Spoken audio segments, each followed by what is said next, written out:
Hello, scumbags. We're back here again for the Vote or No Confidence. And, we've been doing the post-Jedi Vote or No Conferences, but now I think we're past Last Jedi and we're heading right towards Han Solo because the trailer finally came out. We kind of got two trailers. Technically a TV spot and a trailer, but still, that's pretty awesome. We're on our way to the I was about to say The Last Jedi again. No, Han Solo. We're on the way to Han Solo, the Solo movie. And look at the dapper guy that's there on the other side this time.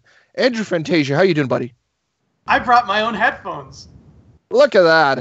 He's a big boy now. How you doing, man? You doing good? I'm doing really good. How are you doing? I'm doing excellent. And, we here on the Rebel Scum, we've done a whole bunch of Solo already, so you can look at reactions, you can look at roundtables. There's a lot of stuff to look at, and there's a lot of stuff to really dissect and talk about in terms of Solo. So let's get started here. Let's talk Solo. Andrew, what is our topic for today? Our topic is, will Alden Ehrenreich play a good Han Solo? That's right. So yeah, of course we got the good side and the bad side here. I'm feeling the hate again. I'm feeling the negativity. So Andrew's got the good side. So again, I think we all like Star Wars at the end, so we always start with the good side. Andrew, go for it. Start us off. I'll tell you what I think. That's my Han Solo. Alden. Here's the thing about Alden. Yes, he's kind of an inexperienced dude. He's young. He's not really acting. Wasn't sort of his thing for most of his life until like very recently. But what we have to remember is that he's not going on screen to play Harrison Ford. He's going on screen to play Han Solo. And I've heard the chatter in comments after the trailer about how, he doesn't sound like Harrison. His voice is too high pitched. And you're right, he doesn't sound like Harrison. Because, well, he's 10 years younger than Han is when we first meet him. But I don't want him to sound like Harrison. I want him to sound like Han. And at the end of that trailer, when they're flying through the air and there's a giant Rathtar in space wiggling its tentacles around and it almost hits the Falcon, and Han turns to the others and he says, I thought we were done for a minute, but it's fine. We're fine. That sounds like Han, baby. So that, to me, is a clear sign that, okay, maybe this guy doesn't look and sound exactly like Harrison Ford. But Lawrence Kasdan, at the end of the day, is holding that pen. And Lawrence Kasdan writes Han Solo. So he is going to sound like Han Solo every time he opens his mouth. Yeah, I mean, that's a good part to start off, I guess. But, I look at this trailer and the way that he is, and yeah, there's some Han Solo stuff in there. He's got some like little bit demeanor parts of it that make it sound like him. Like I personally thought that ending was kind of more like, it felt like MCU dialogue. It felt like just something just thrown in there for like comedy's sake and sort of some type of way. But I think the number one thing that we're just looking at this trailer, I think it's simply just too early to call whether he's going to be a good Han Solo or not. Like, we got to see more. We got to see more of Alden Ehrenreich as Han Solo. I think from what we've seen with this TV spot in the trailer, like, yeah, there's some good stuff in there, but there's also, I want to be a pilot. I'm the best one there is, right? And I literally heard that line, and all I could think was like, was that Jake Lloyd? Is that young Anakin saying, one of his lines? Because that seemed a little bit off. So as much as there are some good things in it, there are still some negatives. So I think that, whether he's going to be good or bad Han Solo is just, it's too early to call. We got to see more trailers, and we might even just have to see the movie in general. That will be the thing that will define it, I think. So yeah, that's what I'm going to start off with on my side, with the negative side. See, I gotta disagree with something that you brought up there. You said that the final line there was an MCU kind of humor, yeah. and I've heard that from other people as well about like humor in The Last Jedi. They said it was too much like Marvel, and I don't understand this mindset because last time I checked, Marvel does not hold the monopoly on comedy. It just feels like funny lines. The Last Jedi comedy felt like that, and this feels like that. I don't see the correlation between Marvel. I just see comedy. I don't know. Am I crazy? Is that a thing? Is there Marvel comedy? Like I don't really get that whole mentality. Well, I think that the thing that Marvel did and seemed like, when you're comparing the comedy in like the original trilogy and in like the prequel trilogy as well to like these Star Wars movies, is that like they've adapted, because the Marvel style of comedy is always like quipping and, going back and forth with each other, but also not being afraid to gain comedy out of like awkwardness and stuff like that, and through like random stuff, and just be like, yeah, like that type of stuff. So that's where I feel like, an example that somebody might say from The Last Jedi, and that I thought wasn't great, was the Poe and Hux interaction at the very beginning. That one felt like, just quipping, and also the thing that I found recently with some Marvel movies, and not just recent ones, but just ones in general, is sometimes the hero interacts with a villain and they demean them by making fun of them in some type of way, or saying a joke in like a weird moment. But that's neither here nor there. We're talking about Han Solo. But I was just to clarify my perspective on the whole Marvel type of comedy, as opposed to, because I didn't find that type of comedy style was the original trilogy was, as much as it is in these ones. And I'm going to have to start going after Marvel for copyright infringement, because I've been quipping for about 30 years, and last I MCU is only a decade old. But yeah, back to Han. He's first of all, his hair looks great. That is Han Solo hair. But I believe that there is a strategic move to getting somebody like Alden, somebody who we know it does not have the experience over, the other people on the list back in the day, like Ansel Elgort, Taron Egerton, and so forth. They with somebody who really did not have a name for themselves, just like they did with Mark and Carrie back in the day, just like they did with Hayden Christensen and Natalie Portman, just like they did with Izzy Ridley and John Boyega. Somebody with a bigger name would carry that name with them as baggage. And not only that, but this actor now, Alden, he is going to grow as an actor in front of us while growing as Han Solo. So it helps sell the character that way. When you can see him growing on us as like, oh, this guy's really good, he's doing a great job, and then at the same time, it's like, he's becoming Han. That character in front of us, started out as this street punk who's racing cars with Emilia Clarke and probably stealing fur coats and eating Jogan fruits and stuff like that. He is turning into the Han Solo that we know and love. And there's a connection there that's probably subconscious most of the time, because when we're in the theater, we're not thinking like this, but we're just like, we're watching a character grow on us, and we're watching an actor grow on us at the same time. And both of them kind of complement the other. Yeah, so yeah, it's interesting, and I think the ideal thing of what you said, it's going to have to grow, right? And in a lot of ways, that's what it is. And I'm trying to answer this question off of what we know already, because that's the only way that we can really do it, right? And that's what I'm thinking. Is like there's moments of there that is Han, and there's moments that aren't as much Han. And that's where he grows in. That's where the whole 10-year gap perhaps comes in a type of way. But just the fact that, the way he looks and the way he sounds sometimes is like not really Han Solo like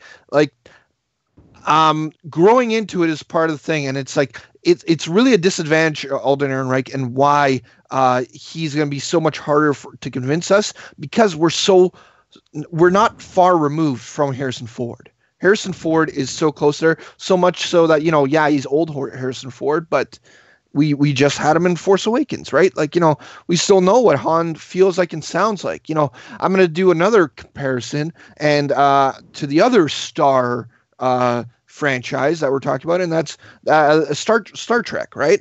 They did their whole reboot, right? And, people love William Shatner. He's Kirk to a lot of people. But Chris Pine came in and he brought in a little bit of a different Kirk to him. Like, he's not exactly like William Shatner Kirk, but the thing that was such a benefit for him, that there was so much between the two. There was so much time between the two that you grow. And also what's a benefit to him is that they're kind of in the same universe, but also not in the same universe at the same time. So that's a big benefit that he had. And, you mentioned the whole thing about Alden Ehrenreich, how he's not like an experienced actor. Chris Pine is a far more experienced actor, and he can figure out the character. He probably had an easier time of finding the voice for the character.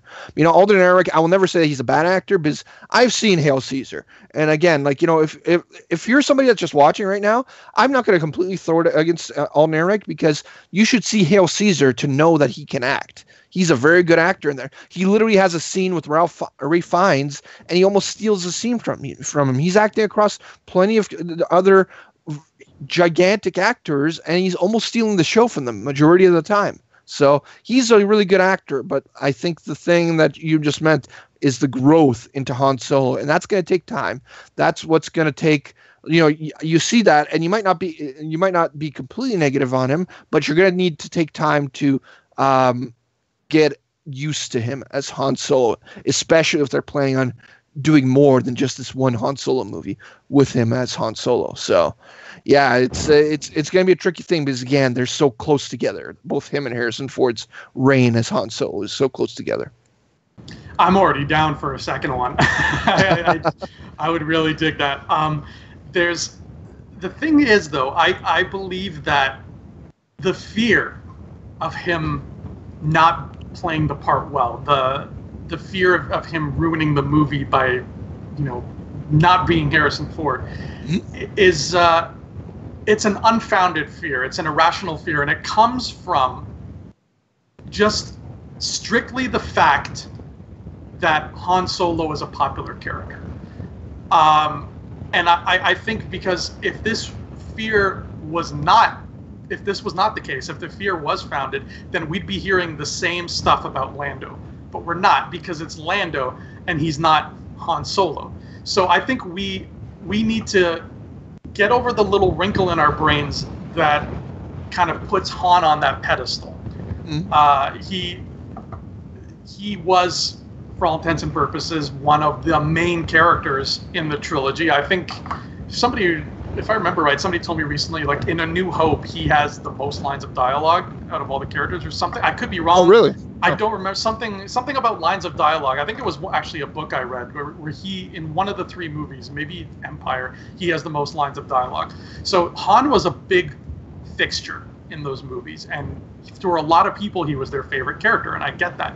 So I think that's where the fear comes from. It's not from anything Alden has done. It's not from what we've seen in the trailers. It's none of that. The trailers could have been spot on, a perfect, CGI exact resemblance, but people would have been like, oh, I don't know. It's because people are afraid of their favorite character being ruined. And I don't believe it has anything to do with Alden Ehrenreich. And I guarantee you, no matter how good of a job he does, when this movie comes out, there will be haters. You talked about Star Trek. I'll give you some Scotty right here. There be haters here. There will be people. The movie could be freaking mind-blowing. Everybody could have an orgasm watching this movie, but there are going to be people like, that's not Harrison Ford. Denied. And that's just the way the world works, unfortunately. And it's because when something is their favorite, they refuse to let something, come on top of that. So I believe that fear has nothing to do with Alden Ehrenreich, which is why I'm confident that he's going to do a good job, because I personally don't have that fear. Like I said, like back in Luke and Palpatine were my favorites. So Han can't be ruined for me. He's fine. And like I said, Lando, no, you don't hear boo about Lando, about like, oh, Donald Glover, he might mess this up. He's going to ruin Lando. No, I've not heard a soul say that. Why? It's not because Lando's a garbage character, nobody likes him, but it's because he's not Han Solo. And that once we realize, oh, we're just putting this character on a pedestal and not giving an actor a chance, that's when I think we can be more comfortable with the movie. And that's why I think that all of the fear comes from within us, not from anything Alden or Ron Howard has shown us yet. Well, yeah, I think the problem in general is that, you're comparing it to Lando, but, the problem is that, we found out about this Han Solo movie to begin with, right? And already people were kind of like, we don't really need a Han Solo movie, right?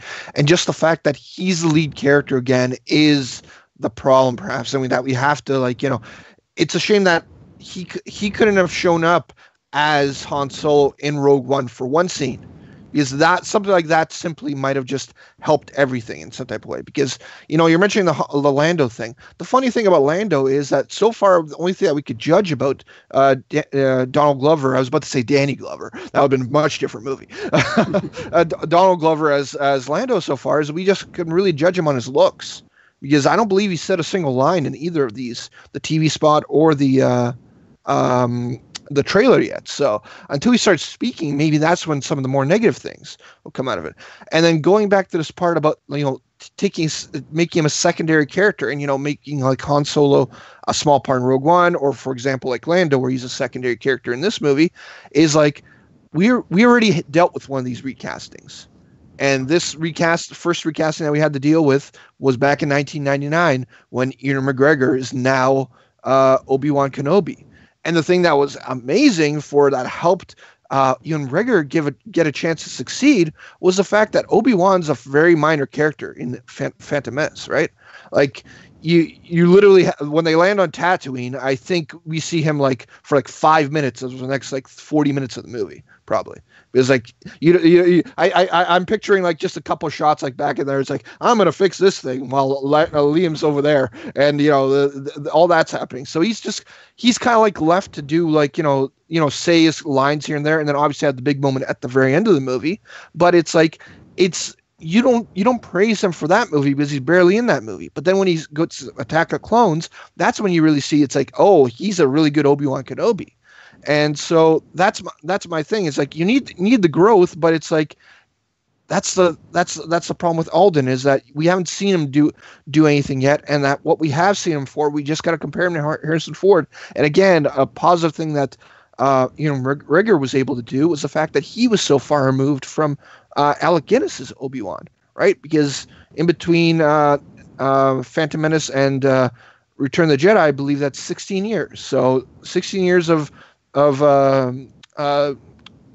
splitting between those two characters is just an amazing thing. But he's got it against him right now, Alden Ehrenreich, and he's got negatives and positives, I think, in these trailers. So it's gonna be a question mark there. That's why I think it's still up for grabs. If we had seen more out of it, or if he had shown up in Rogue One again, I'm going to bring that part up. If he just showed up for a scene in Rogue One, that would have helped everything in some type of way, because that would have automatically gotten more praise. But as of right now, it's still yet to be decided.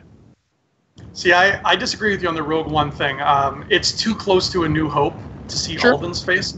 Like that's 10 years before this movie. So I agree. It would have been cool to see him at some point in the past. Drop the breadcrumbs like Marvel does with Spider-Man and Civil War and such. I don't know if Rogue One was the right place for it. But you mentioned Obi-Wan Kenobi, and that is a great point that kind of works in my favor here, because when you look at the climate of Obi-Wan Kenobi right now, I mean, here's a guy who we had Guinness for 3 movies, and that was Obi-Wan, and then we got Ewan in the prequels. And yeah, you're right. Phantom Menace, that should have been his movie, but he really had nothing to do there. Yeah. But now, I mean, I don't know about you, but when I think of, when somebody says to me Obi-Wan Kenobi, I think of specifically Episode 3, Ewan McGregor with the short hair. Like, Ewan's face comes to mind now before Alec Guinness, and he is such a better ambassador for Star Wars than Alec ever was. Like, when you look back at read old interviews, and like Ewan is pumped. He wants to do more. He has fun with it. He acknowledges that there's cheesy crap in there, but he has a good time. He laughs about it. He talks about lightsabers. He's a fun dude to talk about Star Wars with. Then when you look at interviews with Alec Guinness, he's like, oh, George made this nonsense this movie with made-up words like Jedi, and I just said what was in the script, and I wish I was doing Shakespeare instead. Like, that's not a good... You don't want him talking about your movie. And Harrison was the same way, unfortunately. He's like, I don't like this film. Just kill me, George. I mean, what is this bullshit? And, not in real life. Yeah. Don't kill him in real life, George. This could be history repeating itself. Alden could be, I don't know if he is a huge fan of this series or not. I've never really heard any sit-downs with him, had anybody ask him any questions, but if he loves Star Wars to begin with, and if he loved his experience on this film, then we could look forward to a future where Han Solo in real life actually is a guy who you can have fun talking about Star Wars with, and who's not just like, I don't give a crap, ask me about my carpentry or my ranch. Like, we could have a guy who's fun to talk about with. So I think that, Obi-Wan, like, this could be a great example of history repeating itself in a very fun way. Yeah, it's interesting in general, and yeah, that's the tricky part about it, is that is he going to do it? Because I do still think it's still up in the air, because there's a lot of interesting things of where it could go, and you mentioned some interesting things, because that's kind of like the thing that both Alec Guinness and Harrison Ford have in common, like you said, where they were just like that. I don't know if it's just when they get older and older, grizzled like that. That's just how it is, because I mean, Alec was already old when he did Star Wars, so that's why, I guess. And now Harrison just wants nothing to do with it in general, right? He's so happy about it. But yeah, it's it's time for you guys to just let us know, what do you guys think? What do you guys think about Alden's portrayal so far? Like, Andrew brings up some good points about some of the certain scenes. Like, I even see some of the grins, like, away from it all. Like when he has that moment with Emilia Clarke, it's like, you know who I am, who am I? And then he just makes that little smirk. He's got that shit-eating grin, let's just say. That's one of the good things that he had already over there. But anyway, what do you guys think? What do you guys think about that part of it? Because I think there's still a lot to be decided as to his portrayal, and it's the problem that I think that this whole movie's like basically relying on his performance in a lot of ways. To be fair, if I was standing that close to Emilia Clarke, I'd be grinning like that too. And I want everybody in the comments, I want you to start all of your comments with, I'll tell you what I think. Yep. Mandatory. We won't read it if it doesn't start with that. Yeah, it's got to start like that. Absolutely. It's like a long time ago, a galaxy far, far away. Your comments have to start with that part of it instead. But let us know what you guys think. And again, if you guys have qualms about whether you think Alden Ehrenreich's a good actor, check out Hail Caesar. Because have you seen Hail Caesar as well, Andrew? Yeah, and he was my favorite part. I found it boring, but his parts were entertaining. Yeah, it was. Yeah, it's an okay movie, but his parts really elevate the movie. So again, if you have questions as to whether he's a good actor, check out that movie, because that'll do that, and then we'll see about this whole Han Solo thing. But I think that watching that movie in general gives you a building block to have some faith in Alden Ehrenreich. And I do have faith in it. Away from the argument, I do have some faith in it, because again, I see a lot of really good moments. It's just, I mean, I wasn't joking when I heard him say that line about, I want to be the best pilot ever. I thought I was hearing Jake Lloyd for a second. So I want to be the first one to see them all. Yeah, exactly. And so that is the vote of no confidence. We'll have more stuff Han Solo related to talk about, including one again this Friday. So it should be really fun. We're building our way to Han Solo. People were panicking about, it's 3.5 months away from the movie. Where's our trailer? We got our trailer, and technically almost got 2 trailers, because of how I was so surprised about that the TV spot, and I thought the TV spot was going to be extremely similar to the trailer, but they're kind of both very different actually. Mm-hmm. So that was a cool part of it, that we almost got 2 trailers out of it. So more to come. We'll have more Han Solo stuff to go. Andrew, thanks for doing this, buddy. Where can everybody find you? You can find me right here on Rebel Scum Podcast, on Facebook at Andrew Fantasia, and on YouTube, my own channel, Andrew Fantasia, where I have a show called Thumb Together. And right now, as a matter of fact, I am doing my Fanny Awards, which is like the Oscars, but better, because it has me in it. And it is an awards ceremony, a legit one with statues that are made of gold and everything, maybe, where I give out fanny packs? Golden fanny packs. I should get some of those. and I give out awards with my own special categories, and I also do my top 10 films of the year. And that starts, there's an intro up today. You can see it on my channel, and it starts for reals tomorrow.